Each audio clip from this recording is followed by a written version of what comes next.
अब हामीले सबै हाम्रो पाठ्य पुस्तकमा पढ्न मिल्ने खालको एउटा कविता लेखेको छु।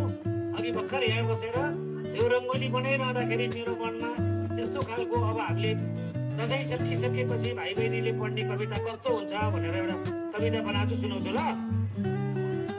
दसैँ गयो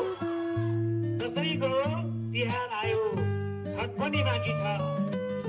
दसैँ गयो तिहार आयो, छठ पनि बाँकी छ। स्कुल बिदा भइहाल्छ। स्कुल बिदा घर आँगन रमाइलो, स्कुल बिदा घर आँगन रमाइलो, त्यो पनि बाल्नु छ।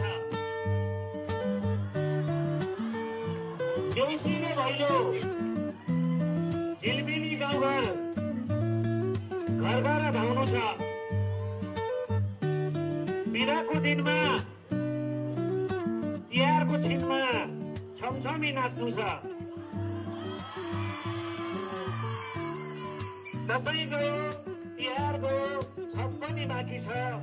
भाइ बहिनी हामी सप्तरङ्गी टीका निधारमा थाप्नु छ। यो मेरो भाइ बहिनीहरूको लागि पुस्तकमा पढ्नुपर्ने कविताको रूपमा बनेको छ।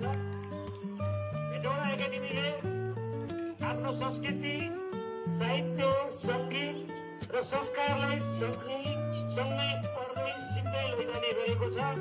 त्यसै सिलसिलामा हामीले झिलिमिली फुलको तिहार, रमाइलोको उज्यालोको तिहार भनेर तिहार मनाउनको लागि छुट्टी हुनुभन्दा अघिल्लो दिन तिहारको लागि देउसी र भैलोको सिक्दै अनि आफ्नो नृत्यहरू देखाउँदै हेटौडा एकाडेमीका शिक्षकहरू, सङ्गीत सिकाउने शिक्षकहरू सबैको भूमिकाले प्राइमेरी सेक्सनबाट आएका भाइ बहिनीहरू, सेकेन्डरीका भाइ बहिनी विद्यार्थीहरू र शिक्षकहरूको यो सङ्गमले आज जुन यो रमाइलो र रङ्गीन दिन बनेको छ, सबै पात्रहरूलाई म विशेष धन्यवाद दिन चाहन्छु। जहिले पनि हेटौडा एकाडेमी अग्लो ठाउँमा छ र अग्लो विचार राख्छ। सन्तहरूलाई पूजा गर्छ, मर्यादा गर्छ, अभिभावकहरूलाई मर्यादा गर्छ, शिक्षकहरूलाई मर्यादा गर्छ। त्यसको लागि संस्कार हुन जरुरी छ। संस्कार हाम्रो पर्वहरूमा लुकेको छ। त्यही पर्वहरूलाई हामीले कसरी पस्किने भनेर जुन प्रयास गरेका छौँ, पक्कै पनि यो टिमलाई म मुरी धन्यवाद दिन्छु।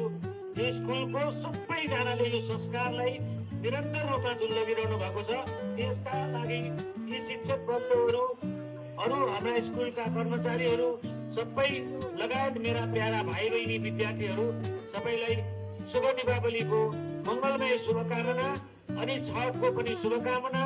त्यसपछि नेपाल सम्वत आउँदैछ। नेपाल सम्वतको पनि नयाँ वर्ष भनेर हामीले मान्ने गरेको नेपाललाई अन्तर्राष्ट्रिय जगतमा हाम्रो नीति तय गर्नु पर्यो भने हामी नेपाल सम्वत भन्छौँ। त्यो नेपाल सम्वतसम्मको छुट्टी छ। घरमा गएर यहाँ सिकेका कुराहरू आँगनमा आफ्नो परिवारलाई देखाउनको लागि भाइ बहिनीहरूलाई आग्रह गर्दै यो दीपावलीको शुभकामना सहित मेरो मन्तव्य यही टुङ्ग्याउँछु। सबैजनालाई ह्याप्पी तिहार।